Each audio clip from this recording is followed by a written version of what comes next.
ହାଏ ସାଙ୍ଗମାନେ, ଆପଣମାନଙ୍କୁ ସମସ୍ତଙ୍କୁ ମୋ ତରଫରୁ ହାପି ମଦର୍ସ ଡେ। ଆଜିର କଥାଟି ମା ପାଇଁ। ଗୋଟେ ବୁଢ଼ୀ ମାଟେ, ତା ପୁଅଟି ବଡ଼ ହେଇଗଲାଣି। ସେ ତା ପୁଅକୁ ଖୋଇ ଦେଉଛି। ସେଇ ବାଟ ଦେଇ ଗୋଟେ ଲୋକଟେ ଯାଉଛି। ସେ ଲୋକଟି ଦେଖିଲା, ଏତେ ବଡ଼ ପୁଅକୁ ଗୋଟେ ବୁଢ଼ୀ ମାଟେ ଖୋଇ ଦେଉଛି।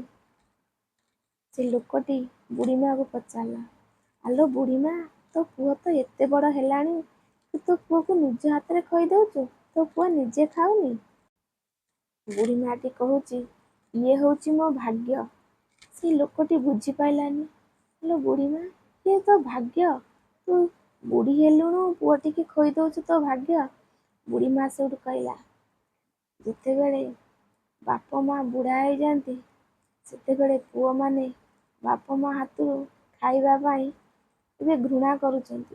ମା ବୁଢ଼ୀ ହେଇଗଲାଣି, ଅସନା ହେଇଗଲାଣି, ହେଲେ ମୁଁ ବୁଢ଼ୀ ହେଇଯାଇଛି,